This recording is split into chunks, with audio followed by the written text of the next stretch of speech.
Good afternoon, folks, from southwest Scotland. Wet and windy Galloway again. It's always wet and windy when I record videos because if the sun's shining, I'm doing something a bit more outdoor and fun than hanging around in a garage messing about with a vintage MG midget. However, it's wet today, so I'm back indoors, and I thought I'd share with you where I'm at currently. If you remember last time, I was optimistic that I was going to do a bit more tinkering with these door gaps and get the sills on this side welded in to give it a bit of rigidity, and I was going to replace part of this chassis rail, leaving some of the original in place. However, I took the chassis rail out, or I took the front of the chassis rail out as planned to about here, and realised actually it was pretty easy to get this section off. There's not a lot that holds it in. I mean, it's welded to the cross member normally here. It's heavily welded at this end, and that was getting the old one out of here, and getting through all these welds, cutting everything out, grinding it back was a good day's work, I have to say. So once I'd done it, I realised that there actually wasn't much holding this last bit in. So I thought, I'm going to take the whole thing out and at least have a whole new chassis rail in there. So that's what I've done, and it looks much better. It's got the right caster angle, and in fact, when I put a spirit level across, it's pretty level. So that made me feel a lot more comfortable. And when I started to look at it again, look at this whole car again, I thought, well, I've replaced a heck of a lot of the structure, and what I was left with was this side here, which was still the mess that I'd inherited when I bought this thing. So as you can see, I've gone ahead and fixed this side to a degree. I've taken the battered old front footwell off and put a new one in. I put a new side into the footwell, and on this occasion, if you remember that on the opposite side, I took the whole A-post out right into the cowl and replaced the whole thing. This time I decided to do it different. I wanted to keep as much of the original A-post as possible. This is obviously original. It's got superficial rust, but it's pretty solid. And not only that, but it's got the original tag in there. So I thought, I'm going to try and keep that. There had been some work done on fixing the bottom hinge, but I've decided to buy a new section for that, and it's arriving tomorrow to fit that in. So in order to keep that A-post, it meant that I had to cut this new section and weld it into the old one. So I've done a seam weld there and fixed it in. So I'm really happy with that. And I've then dry fitted the inner sill on this side, and I had retained a little bit of the original inner sill. I don't know if you can see it down here. So it allows me to get that lined up where it should be. I mean, there's a bit of work to do to repair stuff down here, and you can see I've actually got a new section here that I might take a bit off to do that. But anyway, it means I could get this in, and then I would have basically a complete bottom frame to the car. So I've got new front ends, I've got new rear bulkhead, and I've got new inner sills and cross member, and that would allow me to check a bunch of measurements, which I've put on a drawing up here, and some of it's reassuring. So the measurement from the front of the footwell to the cross member on this side is within a 1/16 of the one on this side, so pretty close. So a little bit of tweaking, but we're pretty close there. And what was a little bit more worrying was the diagonals from this corner to that corner and this one to that one are about 1/2 inch difference. So it ain't 100% square. So I need to think a bit about that. There's a few things, however, I've discovered with this the chassis rail that I put in here. I can move, I don't think I can really demonstrate it, but you can actually move the whole thing from side to side. There's a bit of flex in that until it'll tighten up hopefully when I weld it all in place, but there's a bit of movement there. And as I move it,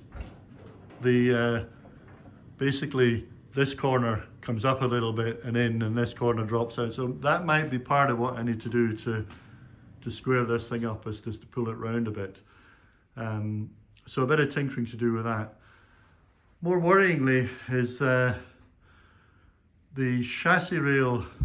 This chassis rail seems to be fractionally longer than this one, than the original. Now, although I say this is the original, it has had a new front replacement section welded on here, which I welded on in my early days and didn't do necessarily particularly well with.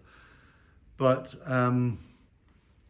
it's slightly worrying because obviously in terms of geometry, these things need to be lined up in the right place, and they're not. And that's partly because the chassis rail is slightly longer, but it's also, as you see, different. So this section, this thing here welded on is different from this one, and actually marginally different in terms of position. So I don't know how much of it is the fact that I've just got things that don't quite match, and how much of it is, I don't know.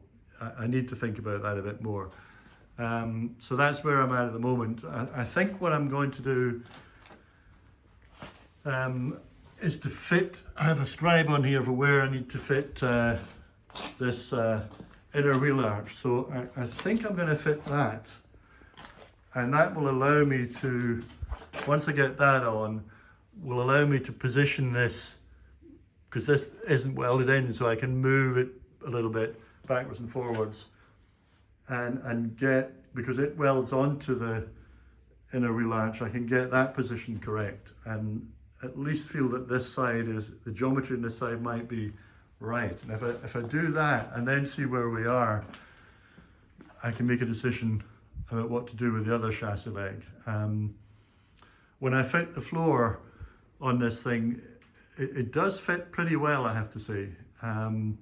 And it does tend to pull things into position a little bit more, because obviously the floor is rectangular, so at least it's, if I weld everything to it, then it pulls things into place. So I'm not overly pessimistic about where I am at the moment, but there's no point welding all of that on and then discovering that when I finish this thing that there's something wrong here and I can't actually start getting the mechanics added to it. So I need to sort that one out. I'd rather not go to expensive. It's about best part of £100 to buy a whole new chassis rail for this side, and I'd prefer not to do that. But we'll see. Who knows? I might have to bite the bullet in that one just to get this right. It's still better than paying £700 or £800 to buy a whole front end, which is what most Europe are charging at the moment. So anyway, that's where I am, and I just wanted to share that with you. I guess one last thing is a shout out to John McClure, who was the owner of this wreck, but the guy that owned it before the guy I bought it off, if that makes sense. So the V5 document, when I went to send that off to register the car in my name, I realized it had not been signed by the guy I brought it from, and in fact was still in the name of John McClure, who lives in Cumnock. So I managed to track John down a couple of days ago, and he was kind enough to sign it for me. He's also was able to tell me a lot about the car, and it seems that the guy who I bought the car off hadn't done anything to it really, because the way John describes it is pretty much as I found it. The good stuff that was done here, all of this replacement, which I can tell has been properly done, and I've mentioned in previous videos, I'm very happy with the back end, is work that John did. So his work has been decent quality, but when he got the car, it already had all that extra metal on the bottom end of it. So clearly somebody was doing something before John and welded a load of junk on the bottom of it, not with the intention of driving it on road, but doing some track stuff with it. So and John sensibly gave up when he realized that the floor was a mess, and he's clearly a lot more sense than I have. So yeah, shout out to John, who is going to send me some pictures hopefully of what the car looked like and some of the work that he did, which is part of the fun of this exercise. But that's where I am at the moment. I'm going to keep soldiering on and hopefully get that floor in soon. I want to, if I can go with the wheel arch and get that in, maybe do the wheel arch on this side as well. I haven't quite decided whether I do that or whether I just weld in the inner sills to at least make me feel that a bit more confident. I've checked, I can position, the good thing is that I can position these inner sills, I can get them horizontal, and I can also make sure that they're level across the way, which I wasn't happy with the position of this inner sill in relation to the that outer section of the footwell and in fact the back end here. So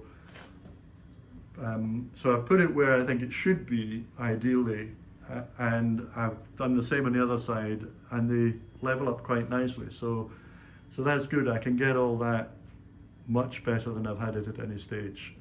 So I'm going to do all of that, hopefully get the front end squared up, and I'll do another video. A lot of chat today, not a lot of action, but hopefully that's a bit more information for anyone. Yeah, keep watching, give me some likes, make any comments, subscribe, whatever, and I'll do another video soon. Bye for now.